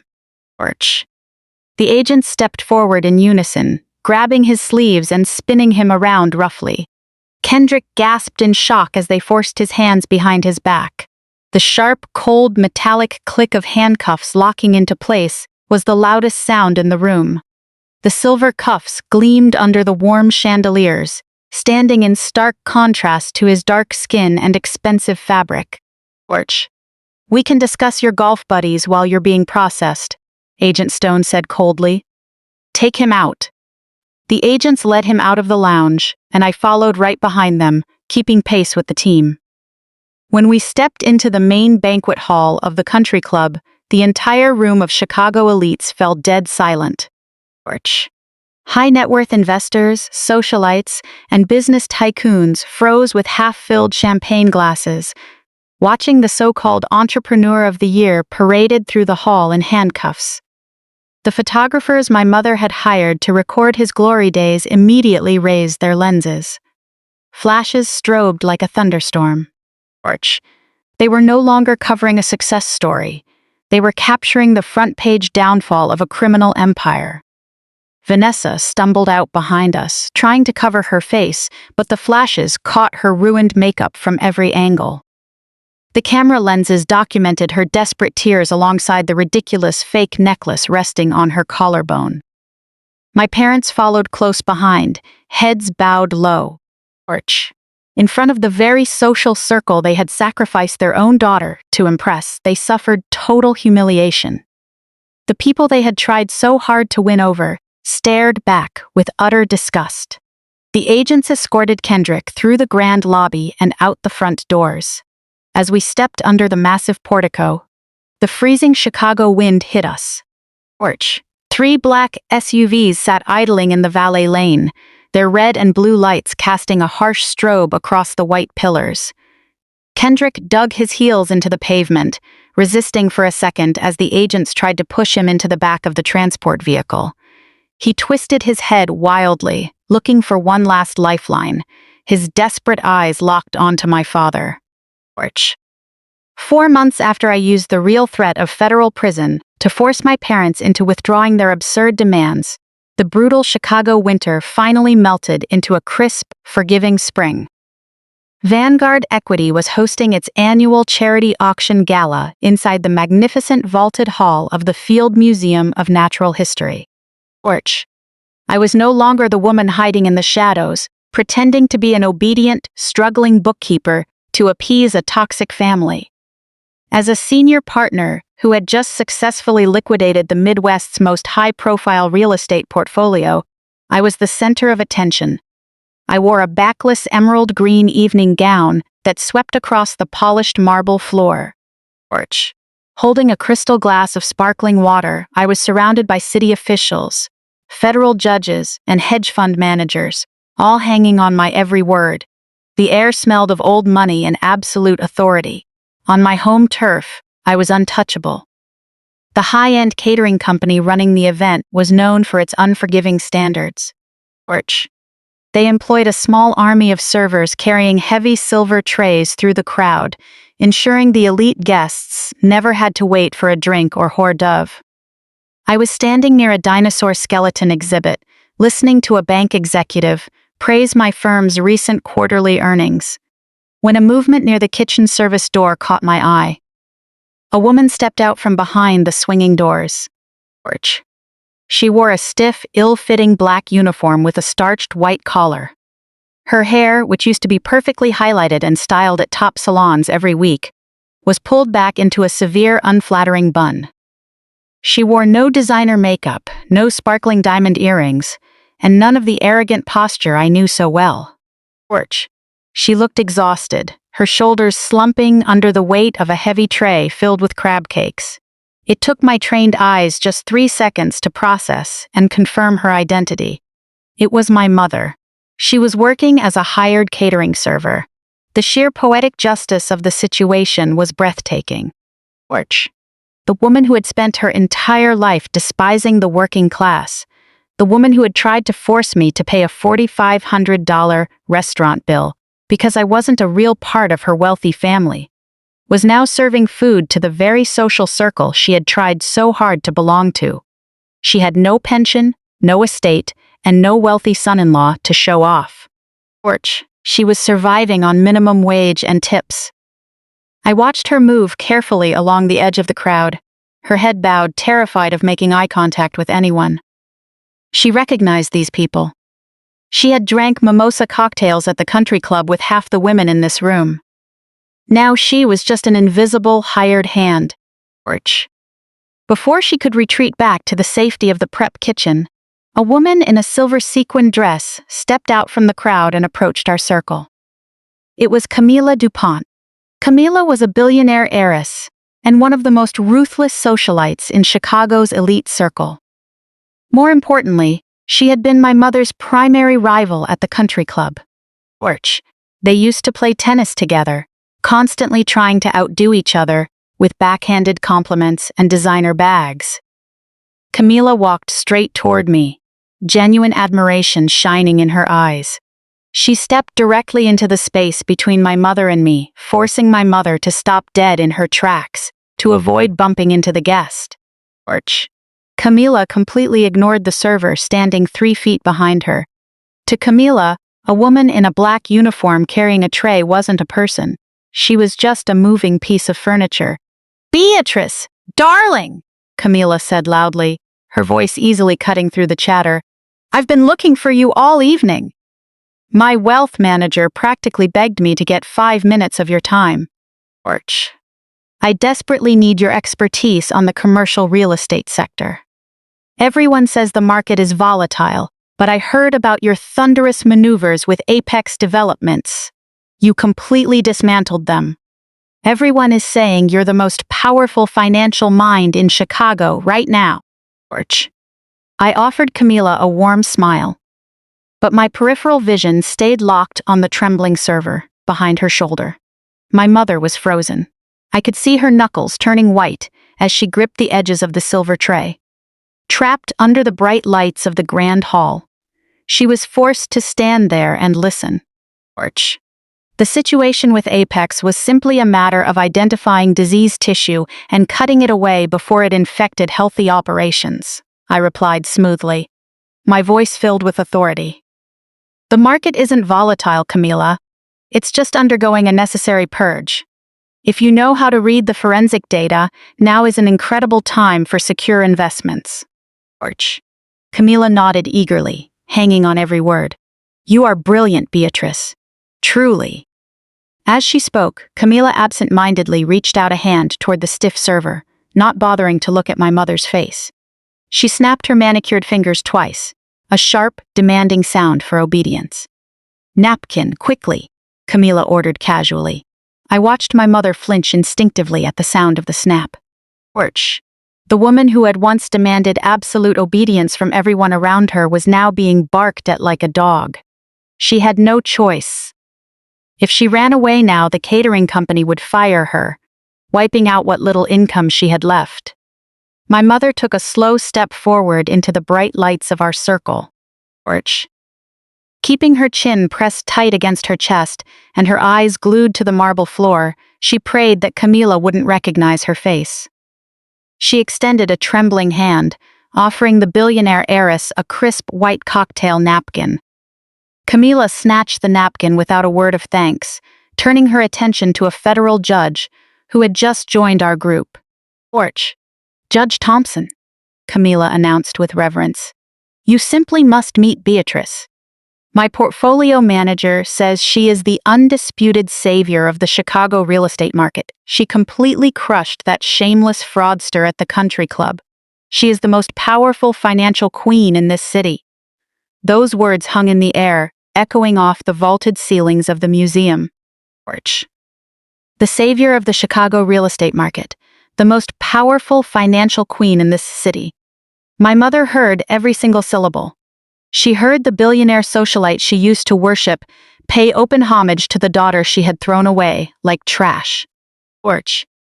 In that excruciating moment, she realized that the pathetic, low-level bookkeeper she had mocked and abused her whole life was a top-tier predator who commanded the respect of the entire city. The overwhelming reality of my success shattered the final fragile remnants of her pride. My mother's hands spasmed violently, losing her grip on the heavy silver tray. A crystal champagne glass tipped over the edge. It crashed onto the marble floor, shattering into hundreds of sparkling pieces. The sharp, violent pop brought all conversation around us to a sudden halt. A cold Chicago winter rain poured down relentlessly, turning the downtown asphalt into a slick mirror, reflecting the city's neon lights. It was past 10 at night. Porch. The massive glass doors of the Vanguard Equity Building slid open, and I stepped out under the brightly lit canopy, pulling the collar of my cashmere trench coat tight against the biting wind. My private luxury sedan was idling at the curb, the driver stepping out with a large black umbrella to meet me. Porch. At 9 o'clock tomorrow morning, Kendrick would stand before a federal judge for his final sentencing. All plea bargains had fallen through. The mountain of forensic evidence my firm had handed over to the Department of Justice was ironclad. He was facing decades in federal prison. I was exhausted, but filled with profound satisfaction. Porch. I took a step toward the waiting car, but a movement in the shadows near a concrete pillar caught my eye. Two figures stepped out from the harsh, flickering light of a street lamp. They were soaked through, shivering violently in the freezing rain, without an umbrella. Their clothes hung heavy and dark against their bodies. It took me 3 full seconds to recognize the people standing before me. Porch. It's Patricia and Richard. My parents looked like desperate ghosts of the arrogant country club couple they were months ago. Richard wore a faded, oversized jacket that did nothing to block the freezing wind. His cheeks were sunken, his skin a sickly, ashen gray. Patricia looked even worse. Porch. Her hair, once perfectly styled and highlighted, was now streaked with gray and plastered to her scalp by the rain. Heaven knows how long they had been waiting in that freezing downpour just to corner me after work. "Beatrice," Richard called out, his voice cracking and trembling over the noise of the storm. "Please, Beatrice, don't get in the car yet. Just give us 5 minutes." I stopped. Porch. I stayed safely inside the dry shelter of the building canopy. I glanced at my driver, motioning for him to wait a moment, then turned my attention back to the 2 shivering figures on the sidewalk. I felt zero pity. All I felt was the cold, precise focus of a liquidator reviewing a written-off bad debt. Porch. "What do you want, Richard?" I asked, my voice cutting through the noise of the rain with lethal clarity. Richard hesitated, taking a step forward before stopping right at the edge of the dry pavement. "The sentencing is tomorrow," he stammered, wrapping his arms tightly around his chest to stop his shaking. "The prosecutor is pushing for the maximum sentence. Porch. They want to put him away for decades. Vanessa is completely spiraling. She can't function. She can barely get out of bed in that terrible motel." "So what do you expect me to do?" I countered smoothly. "Write a character reference for a man who stole my identity?" Patricia suddenly shoved Richard aside. She stumbled forward, her soaked shoes slipping on the pavement. Porch. She didn't stop at the edge of the canopy. She threw her entire body to the ground, her knees crashing hard onto the wet concrete with a dull thud. She fell to her knees right at my feet, right there in the freezing rain. The woman who spent 33 years telling me I was a worthless burden and a pathetic disappointment was literally kneeling on the street, begging me. "Porch. Please," Patricia sobbed, thick, genuine tears mixing with the rain on her face. She looked up at me with wild, desperate eyes. "Please, Beatrice, you know the judge, you know the prosecutor, you have power now. Just make one phone call, tell them to show mercy, tell them that forged loan was just a misunderstanding. If he stays in prison, we have nothing left. We are completely ruined." Porch. I looked down at her. I didn't reach out to help her up. I kept my hands buried deep inside the warm pockets of my cashmere coat. "You committed felony identity theft to fund a criminal," I stated, laying out the cold facts. "You stole my college fund to throw a party. You told me I was a burden every single day of my life. You built your own destruction with your own hands." Porch. "We were just trying to survive. Patricia screeched, raw, unfiltered desperation tearing through her voice. She grabbed her wet coat, digging her nails into her chest. We wanted a good life for Vanessa. We had to protect her. She's fragile, Beatrice. She's always been so delicate, so sensitive. She needed money. She needed status to feel secure. George, you have no idea what it's like raising a child who falls apart so easily. Patricia extended a trembling, waterlogged hand, pointing a pale finger up at me. But you, Patricia cried out, her voice echoing against the glass building. You were always strong. You never needed us. You never needed money or attention. You could handle the struggle. You could take the pain. George, we had to give everything to Vanessa because she couldn't survive without it. But you were always strong enough to survive on your own. That delusional, shameless logic hung in the freezing night air. She was trying to weaponize my resilience. She was trying to paint 22 years of severe neglect and financial abuse as a compliment to my strength. I took my hands out of my pockets. George. I took a slow, deliberate step forward, standing directly over my kneeling mother. I stared down into her terrified eyes. I didn't become strong because I was born that way, Patricia, I said, my voice dropping to a chilling, razor-sharp whisper that made Richard physically flinch. I became strong because you watched me drown and didn't lift a finger. George. Patricia opened her mouth to argue, but I cut her off completely. Do you remember when I was 19? I leaned down slightly, making sure she caught every single syllable. Do you remember when I worked 2 jobs to pay for community college tuition that you refused to cover? And I ended up with severe bilateral pneumonia? My fever wouldn't break. It spiked to 104 degrees. George, I couldn't breathe. I begged you to take me to the hospital. Richard turned his head away, closing his eyes in deep, suffocating shame.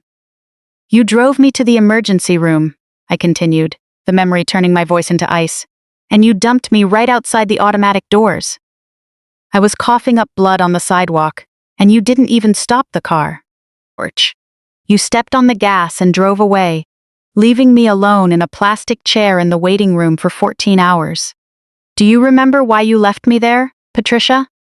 Patricia choked back a sob, burying her face in her wet hands. You left me at the emergency room because you and Richard had a flight to catch, I stated with brutal, unrelenting precision. George, you booked a luxury ski trip to Vail to celebrate Vanessa's 20th birthday. You told me I was being selfish for ruining your non-refundable vacation. You told me, you're strong enough to sit in the waiting room by yourself, while you took your fragile daughter to a ski resort. I stood up straight, looking down at the woman who brought me into the world, only to treat me like garbage. George. I learned how to be strong while coughing up blood in a hospital hallway, I said, my voice echoing with undeniable power. I learned how to build a multi-million-dollar career because I knew that if I ever fell, my own family would happily step on my neck just to get a better view. I turned my back on them and walked toward the waiting sedan. George. My driver immediately pulled open the heavy door, holding a large black umbrella to block the freezing rain. The luxurious, heated leather interior was waiting for me, a sanctuary of wealth and security, built brick by brick with my own hands. Beatrice, please! Richard wailed from the shadows, taking a step forward to grab my arm. You can't just leave us here. George. I paused, placing my hand on the doorframe. I looked back at my parents standing in the downpour, completely stripped of their dignity, their money, and their future. You wanted me to be strong, I said smoothly, offering them one final, fatal smile. Congratulations. I'm strong enough to watch you sink. George. I stepped into the warm car, and the heavy door shut with a solid thud, completely sealing out their desperate, useless cries. I gave the driver a nod, and we pulled into the Chicago night, leaving them behind in the storm of their own making. 4 months passed after the night I left my parents in the freezing Chicago rain. George. The brutal winter finally surrendered to a bright, vibrant spring, ushering in a season of complete renewal in my life. I was sitting in the executive boardroom on the top floor of Vanguard Equity, looking out over the city skyline through panoramic glass windows. Surrounding the heavy mahogany table were the sharpest legal and financial minds in the Midwest. Orch. Victor, the man who had authorized my initial strike against my family, stood at the head of the table. He didn't need to ask for quiet. His presence alone commanded absolute silence. He scanned the room, making eye contact with every senior executive before his gaze finally settled on me. With deep respect in his voice, he announced my promotion. I was officially named the new managing partner of Vanguard Equity. At 33 years old, I took my seat at the absolute top of the financial food chain. The promotion brought a massive equity stake, a newly renovated corner office, and a level of corporate power that rendered me completely untouchable. The executives in the room applauded, raising their morning coffee to toast my ruthless efficiency. As managing partner, my first official order was supervising the final, permanent dismantling of Apex developments. The fraudulent empire was already a smoking ruin, but I wanted to sow salt into the soil to make sure no trace of his legacy could ever resurrect. I personally oversaw the forensic breakdown of his entire portfolio. My team and I tracked down every hidden offshore account in the Cayman Islands. We legally seized and auctioned off his fleet of luxury cars. We emptied Vanessa's designer closet, down to every fake cubic zirconia necklace she used to parade around the country club. Every single tangible asset bought with stolen money was stripped away, converted into liquid cash, and redistributed to the investors he had defrauded.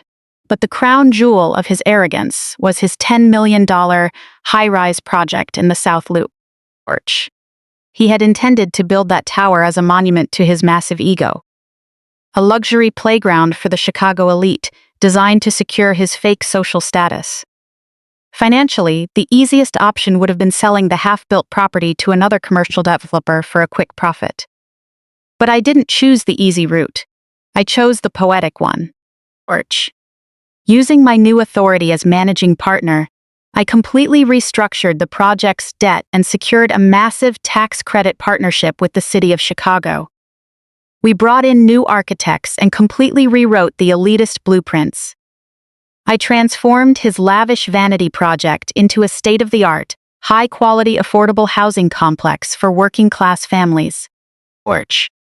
The very people my family had looked down on, the people mocked when $20 was tossed onto my plate, were moving into the building he had once boasted about. I stripped his name off the construction permits and replaced it with a community housing charter, erasing his legacy and handing his dream to the people he despised most. It was a beautiful, devastating form of corporate justice. As the restructuring moved forward, my family's new reality set in permanently. My parents were drowning in legal debt from the identity theft case. They were forced to rent a cramped, drafty apartment in a rough neighborhood, scraping by on a meager Social Security payout. Vanessa was working night shifts, completely cut off by the wealthy socialites, who now pretended they had never met her. They had built their entire identity on the illusion of wealth, and without it, they were nothing. I walked out of the boardroom and stepped into my new corner office. Etched flawlessly into the frosted glass of the heavy oak door was my name. The space was massive, decorated in sleek charcoal and silver tones. I walked over to my desk and sat in the high-backed leather chair. Resting quietly in the center of my pristine desk was the final liquidation charter for Apex Developments. It was a thick stack of legal documents that would officially write off the company and transfer the South Loop high-rise to the City Housing Authority. I picked up a heavy gold pen. The metal felt cold and solid in my grip. Flipping to the signature page, I signed my name in a sharp, commanding script. I set the pen down and watched the dark ink dry against the crisp white paper. The execution was official. My wealth, my power, and my peace were permanently secured. Suddenly, the sleek digital phone on my desk lit up. A sharp, rhythmic chime broke the quiet of my office. I glanced at the screen. There was no caller ID name. It showed a blocked incoming number routed directly from the Illinois State Penitentiary system. It was either Kendrick or my father, calling from a holding facility, begging for one last lifeline, praying that the daughter they threw to the wolves might show a shred of mercy. Orch. Sitting in a concrete cell, stripped of their custom suits and country club memberships, they were finally realizing that their actions carried permanent, devastating consequences. I stared at the blinking red light on the digital console. I didn't feel a drop of pity. I felt no anger or sorrow. All I felt was the absolute, unshakable freedom of a woman who had reclaimed her life. Orch. I reached out, pressed the decline button, and permanently blocked the facility's number in my security settings. The office returned to perfect, undisturbed silence. I turned my chair to watch the city of Chicago thrive in the morning light. The greatest lesson I learned from this ordeal is that true strength never comes from begging for acceptance at a toxic table. Orch. For years, I allowed my family to define my worth, shrinking myself just to inflate their fragile egos. I finally understood that sharing blood gives no one the right to abuse you. When you stop fighting for a seat where you aren't respected, you can build an empire of your own. Turning my back was simply how I took back my peace.